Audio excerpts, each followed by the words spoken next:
All right, we got Mustafa Tariq in here, aka DCDecades. Hey, I appreciate you pulling up, man. Man, it's a Thank you. pleasure. I appreciate you. Absolutely, man. Hey, so just to get it started, man, you obviously from DC. So talk about what part of DC you from and what it was like growing up there. I'm from what we call it Uptown, Northwest, First and Kennedy Street area. I grew up uh, on right down the street from Calvin Coolidge High School. Um, and normal upbringing over there. We outside all the time. Uh, and we went to the basketball court. We used to always go to the basketball court, ride bikes. We was in the recreation center at the junior high schools. Um, just a fun childhood growing up there, uptown Northwest. Who was some of like your influences as a child, like growing up? The older guys in the neighborhood. So we used to, our neighborhood was like the village. That every time we'd be outside, we'd be playing football or something like that. The older guys would come over there and mess with us. You know, asking us what we doing, how we doing in school. Trying to keep us out of trouble and stuff like that. So a lot of us didn't have a father figure in the house, so that's who we took to, the older guys in the neighborhood. So I looked up to a lot of those guys. How would you describe like DC back then growing up versus how it is now? Like, what are some of the differences? Yeah, as I stated, it was one of the differences was the village concept in the neighborhood, which I miss a lot. I believe my generation kind of dropped the ball when it comes to that, various reasons.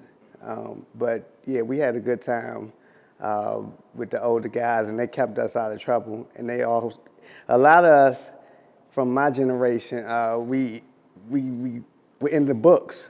We were in the books. We did our schoolwork because we felt like if we didn't do our schoolwork, we was gonna have to see the older guys in the neighborhood. We wasn't messing with them. They wasn't nothing to be played with, because we saw what they would do to certain individuals in the neighborhood. So, and these were older guys, that they were doing this stuff to, and we just we were scared of them. We feared them and we respected them at the same time.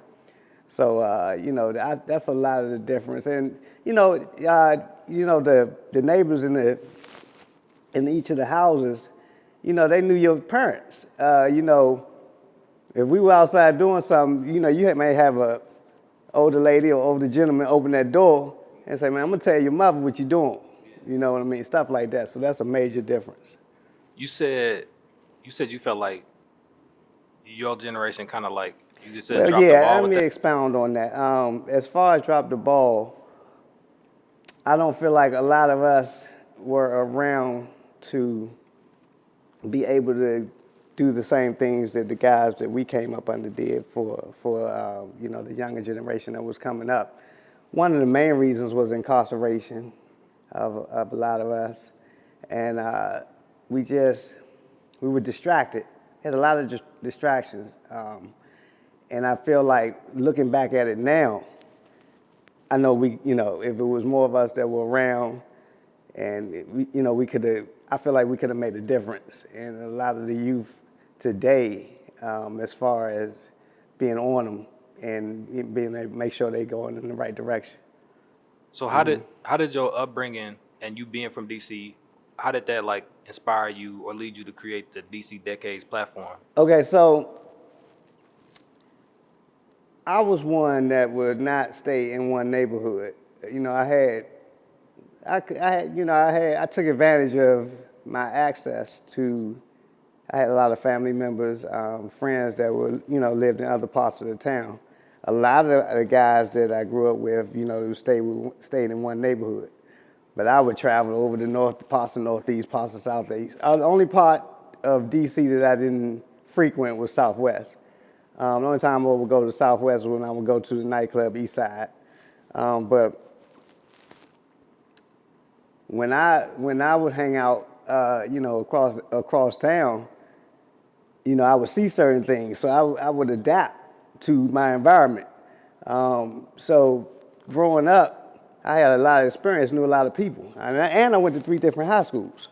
not voluntarily, but I kind of retained that. I kind of retained that information, and as I got older, I started. Of course, there was no social media, no smartphones and things like that when I was growing up. So, I'm paying attention to what's going on online and people telling these stories and things like that. Fast forward to this day and time. And I had a good friend that ran a New York platform, similar to how my DCDecades is run. It was well-rounded, not just about the streets. It was, other things that was going on as well in New York during that era. And I would talk to him, and he said, this was before COVID.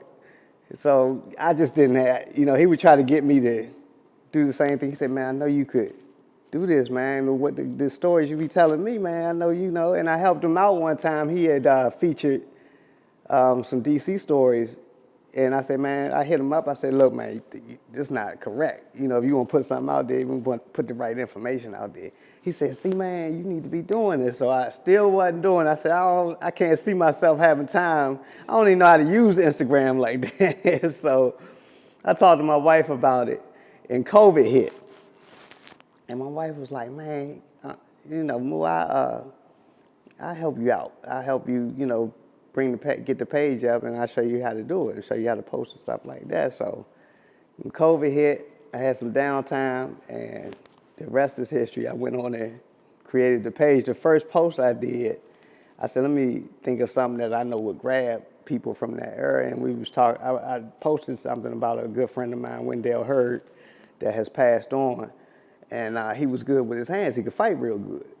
Everybody in the city knew how he was, as far as when it came to fighting. And I said, let me post this and write up a story about Wendell. Man, I posted that thing. It just went super viral. The first post, and I said, see, now I'm stuck because people got it, and I started to enjoy it. So I just kept on with that theme for a minute. Then I switched it up because I wanted it to be well-rounded. You know what I mean? Not just talking about one particular thing or the streets or DC is well-rounded. We came up in a political climate. Everything, the girls, the go-go's, just everything, just having fun, going out, hanging, riding bikes, playing basketball, boxing, stuff like that. Everything we did, our activities, I wanted to kind of, relive those times and have people share their stories on there. So that's how that came about. Did you ever see, because you got a big following on your platform, Mm-hmm. like, do you ever think that it would get to where it is now? Absolutely not. I couldn't believe it, and I laughed with my wife because I was like, I didn't know anything about algorithms and stuff like that. So when I post something and it was a video, I noticed how, the video, more people were sharing and spread it, and I started to understand how that worked. But my page stayed about 3,000 people for a long time. And then I can't remember which post I did. I did a post, and like 3 or 4 days later, I was up from 3,000 up to like 6. And I said, this thing is growing, you know what I mean? So I guess, fast forward, and that was like 2020, 21. And it just has grown since then, and it comes from people sharing and contacting me and saying, can I collab with you? I collab with a lot of people on posts and stuff like that. So I kind of learned the game. So now I know how to kind of work them algorithms. Yeah.